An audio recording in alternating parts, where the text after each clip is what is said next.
அன்பிற்குரியவர்களே, இன்றைக்கு மறுபடியும் அறிவியல் ஆன்மீகத்தினுடைய 20வது பகுதி எழுதியதை வாசிக்கின்றேன். உடலும் விழிப்புணர்வும். பாலுக்குள் தயிர் இருக்கிறது, வெண்ணெய் இருக்கிறது, வெண்ணெய்க்குள் நெய் இருக்கிறது, நெய்க்குள் கொழுப்பு இருக்கிறது, அக்கொழுப்பிற்குள்ளே உயிர் சக்தியை தூண்டும் சக்தி இருக்கிறது. இதை போன்றே பாலுக்குள் நீர் இருக்கிறது. பாலை கடைய கடைய ஒவ்வொன்றும் வருவது போன்று உடலும் உயிரும் விழிப்புணர்வும் அறிவும் ஒன்றையொன்று 100% சார்ந்து இணைந்திருக்கின்றன. இப்படி இணைந்திருக்கின்ற அனைத்தையும் சார்ந்து இணைந்தே இருக்கின்றன. இப்படி இணைந்திருக்கின்ற அனைத்தையும் பிரிப்பதற்குத்தான் அறிவு இருக்கிறது, பகுத்தறிவு இருக்கிறது, நுண்ணறிவு இருக்கிறது, அனுபவம் இருக்கிறது. பிரித்த பிறகு அதனை செயல்படுத்த உடல் இருக்கிறது. அதனால்தான் உடல் ஆத்மாவின் கருவி என்று சொல்லப்படுகிறது, அதாவது விழிப்புணர்வின் கருவியாகும்.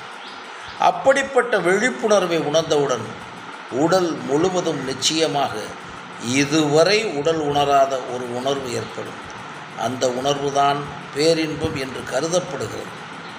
சாதாரண வெயிலில் இருந்து விட்டு நல்லறையில் காற்றாடிக்கு அருகே உட்கார்ந்தவுடன் உடல் சுகமாகிவிடும். இதை போன்றுதான் எண்ணங்கள் ஒடுங்கிய நிலையில், அறிவின் அலசல் முடிந்த நிலையில், உடலின் சாதாரணமான உணர்வுகளிலிருந்து கழன்று முழுமையான விழிப்புணர்வு நிலையாக மாறும்போது உடல் முழுவதுமே மிகப்பெரிய உணர்வு ஏற்பட்டுவிடும். அதை தொடர்ந்து தக்க வைப்பதற்கு தனித்திருக்க வேண்டும். அதைத்தான் இன்றைக்கு சூப்பர் கான்சியஸ்னஸ் என்று கூறுகிறார்கள். அதை தக்க வைக்காமல் வியாபாரம் பண்ணினால் மாட்டிக்கொள்ள வேண்டும். இவ்வுணர்வை மனிதனுக்குள் திடீரென்று எங்கிருந்தோ புதிதாக வந்ததல்ல. இவ்வுணர்வானது மனிதனுக்குள் திடீரென்று எங்கிருந்தோ புதிதாக வந்ததல்ல. ஏற்கனவே உடலோடும் உயிரோடும் கலந்திருந்ததாகும். இவ்வுணர்வானது ஒவ்வொரு செல்லிலும் மரபணுவிற்குள்ளும் உயிர்ப்போடு இருப்பது. குழந்தை பிறந்தவுடன் இதை நாம் பார்க்க முடியும். தலைப்பு: குழந்தையும் எண்ணமற்ற நிலையும். குழந்தை ஒன்றுமே இல்லாமல், அதாவது எவ்வித எண்ணமும் இல்லாமல் கண்ணை விழித்து பார்க்கும். அதனுடைய முகத்தை பாருங்கள். அந்த நிலையில் அக்குழந்தை ஒன்றுமில்லாத நிலையில் இருக்கிறது. எந்த எண்ணமும் இல்லாமல் இருக்கிறது. குழந்தை ஒன்றுமில்லாத நிலையில் அதை பார்க்கும் நமக்கு அதன் மீது ஒன்றுமில்லாமலே பார்க்கும் நிலை ஏற்படும்.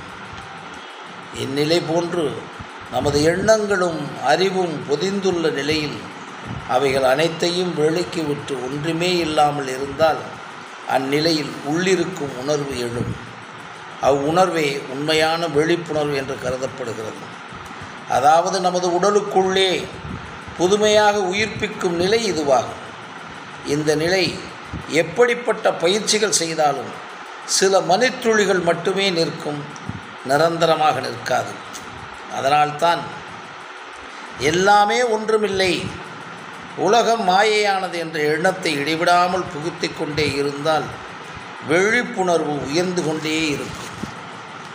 அதை தொடர்ந்து செய்ய இதுவே இயல்புணர்ச்சியாகி மூளைவில் பதிவு செய்யப்பட்ட எண்ணொடியிலும் அப்சர்வேஷன் வித்தவுட் ப்ரிடாமினேஷன் நிலை ஏற்பட்டுவிடும். எப்பொழுது இந்நிலையில் ஏற்பட்டு விடுகிறதோ அதன் பிறகு மூளையில் கரெக்ட் இன்புட் நிலை ஏற்பட்டுவிடும். கரெக்ட் இன்புட் நிலை ஏற்பட்டுவிட்டால் பர்ஃபெக்ட் காம்புட்டேஷன் மூளையில் நடக்கும். இப்படி நடந்தால் கரெக்ட் அவுட்புட் வெளியில் வந்துவிடும். இந்நிலையை ஒழுங்காக அடைந்து விட்டால் உலகமே ஒன்றுமில்லை என்று புலப்படும். எவ்வளவு படித்தலிலும் உள்வாங்குகின்றோமோ அதை போன்றே பார்த்தலில் கேட்டலில் உள்வாங்குகின்றோமோ அதற்கு தக்கபடி அறிவின் பதிவுகள் இருக்கும். அதுவும் உள்வாங்குதலில் அப்சர்வேஷன் வித்தவுட் ப்ரிடாமினேஷன் இல்லாமல் உள்வாங்கும் போது மட்டுமே மூளையின் பதிவில் அளவு நன்றாக இருக்கும். தெளிவான தீர்க்கமான பதிவுகள் இருக்கும். இதைத்தான் நிரந்தர நினைவாற்றலுக்கு வழிவகுக்கும் என்று கூறலாம். எதிர்பார்ப்பற்றோ அல்லது ஏதாவது வேறு எண்ணங்களால் ஆக்கிரமிக்கப்பட்டிருந்தாலோ பதிவுகள் மிக மிக குறைவாகவே ஏற்படும்.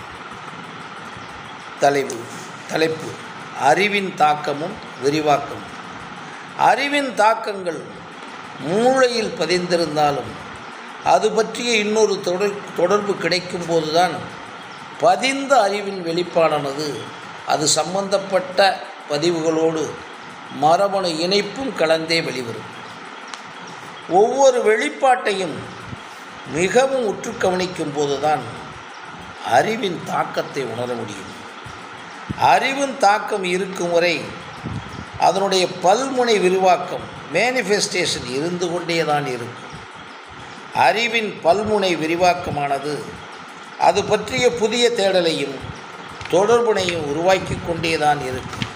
இந்நிலையில் அறிவினை ஆறப்போட்டு சீர் செய்து சுயத்திற்கு தகுந்தபடி இயக்காவிட்டால் பல்வேறு மன அழுத்தங்கள் உருவாக்கிவிடும்.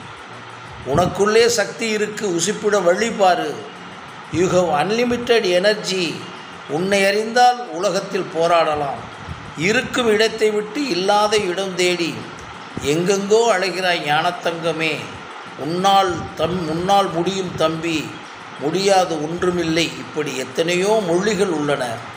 ஒவ்வொரு மனிதனுக்குள்ளும் மாபெரும் எல்லையற்ற சக்தி இருப்பதாகவே கூறுகின்றன. அப்படிப்பட்ட சக்தி எது? அந்த சக்தி என்னவெல்லாம் தொடர்பு செய்யும்? அந்த சக்தியின் பன்முக இயக்கம் என்ன என்பதையெல்லாம் வினாவாக எல்லோரும் கேட்கத்தான் செய்கிறோம். இப்படிப்பட்ட எல்லையற்ற சக்தி உண்மையிலேயே நமக்குள் இருக்கிறதா என்பதை உணரும் நிலைதான் சுதந்திர உணர்வு நிலையில் முதல் தொடக்கமாகும். தலைப்பு சுதந்திர உணர்வு. சுயமாகவும் சுதந்திரமாகவும் இருப்பது என்பது நமது உயிரோடும் உணர்வோடும் இருப்பதாகும். சுதந்திரம் என்பதை நமது உணர்விலிருந்து வெளிப்பட்டதல்ல. சுதந்திரம் என்பது நமது உணர்விலிருந்து வெளிப்பட்டதல்ல. உணர்விலிருந்து உடல் எப்போது விடுதலையாகி விடுகிறதோ அப்போது உடல் ஜடநிலையை அடைந்த நிலையாகும். அப்படிப்பட்ட உணர்வோடு உணர்வாக இருப்பது தான் சுதந்திர உணர்வாகும். இச்சுதந்திர உணர்விற்குள் செல்வதற்குள் ஒரு மனிதன் தன் தனித்துவத்தை உணராமல் அல்லது அதில் நுழையாமல் தன் சுதந்திரத்தின் முதல் நிலையை அடைய முடியாது. சுதந்திரனாக ஒவ்வொருவரும் மாற வேண்டும் என்று சுவாமி விவேகானந்தர் கூறியிருக்கின்றார். ஆனால் முழுமையான சுதந்திரனாக, ஆக்கிரமிப்பற்ற சுதந்திரனாக எல்லோரும் இருக்க முடியவில்லை. முழுமையான சுதந்திர ஆக்கிரமிப்பற்ற சுதந்திர நிலை என்பது காற்றை போன்ற நிலையாகும். காற்றிற்கென்று எவ்விதமான கமிட்மெண்ட்டும் கிடையாது. இயற்கையாக எங்கு வேண்டுமானாலும் எப்போது வேண்டுமானாலும் யாரிடம் வேண்டுமானாலும் எதுவுமற்று சென்று திரும்ப முடியும். உலகிலேயே பூரண சுதந்திரம் இருக்குது. இதை போன்று சுதந்திரத்தை மனிதன் அடைய வேண்டும் என்ற நிலை எல்லோருக்குள்ளும் இலகுவாக அமையாது. ஆனால் உலகத்தில் இருக்கும் அத்தனையும் மனிதனை தவிர காற்றை போன்று சுதந்திரமாகத்தான் இருக்குது. உலகில் இருக்கும் அத்தனையும் மனிதனை தவிர காற்றை போன்று சுதந்திரமாகத்தான் இருக்கின்றன. உயிரினங்கள், கோள்கள், பஞ்சபூதங்கள், பூமி, சுனாமி, இப்படி எதை எடுத்துக்கொண்டாலும் சுதந்திரமாகத்தான் இருக்கின்றன. மனிதன் மட்டுமே எண்ணங்களினாலும் தன்னுடைய முழுமையான சுதந்திரத்தை மறுபடியும் உணர முடியவில்லை அல்லது அடைய முடியாமல் துடிக்கிறான். மறுபடியும் உணர முடியவில்லை, அது அடைய முடியவில்லை என்பதற்கு உண்மையான காரணம் உள்ளது. அதாவது ஒவ்வொரு மனிதனும் கருவிலே முழுவதுமாக ஆக்கிரமிப்பற்ற சுதந்திரத்துடன் தான் இருந்தான். இதை ஓஷோ அவர்கள் அழகாக விவரித்திருக்கிறார். அதனால்தான் மறுபடியும் தொடர்ந்து உணர முடியவில்லை என்று சுதந்திரத்தையும் விடுதலையும் எல்லோரும் தேடுகிறோம். இல்லாத ஒன்றை தேடிவிட முடியாதல்லவா? முழுமையான சுதந்திரத்தில் இருப்பதற்கு எண்ணம் முழுவதும் இல்லாத நிலை ஏற்படும். இது நடைமுறை சாத்தியமா என்று வினா ஏற்படும். அதனால் எண்ணங்களின் ஆக்கிரமிப்பிலிருந்து தப்பிக்க நிகழ்வுறுதலில் வாழ்ந்தால் ஓரளவு சுதந்திரத்தை பெறலாம். உடலில் நிகழ்வுறுதல் ஏற்படுவதை நாம் முழுவதுமாக உணர்வதில்லை. ஆனால் எண்ணங்களில் நிகழ்வுறுதலை உணர முடியும். அதற்காக முழுமையாக அமைதியாக காத்திருக்க வேண்டும். அக்காத்திருத்தலில் எதுவும் மற்ற இருக்க வேண்டும். நம்முடைய எண்ணத்திற்கும் செயலுக்கும் ஒரு விளைவு உண்டு. அந்த விளைவுதனை நிகழ்வுறுதலாக வெளிவர காத்திருத்தல் மிகவும் அவசியம். உடலுக்குள் கருவில் இருந்து நிகழ்வுறுதலாக இன்றைக்குரிய இளமையோ முதுமையோ ஏற்பட்டது.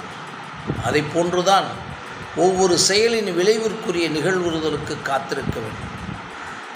ஒரு நிகழ்வுறுதல் என்பது தானாகவே உணவு செரிப்பது போன்று நடப்பதாகும். குழந்தை 10 மாதம் கழித்துத்தான் பிறக்கும் என்று காத்திருக்கிறோம் அல்லவா?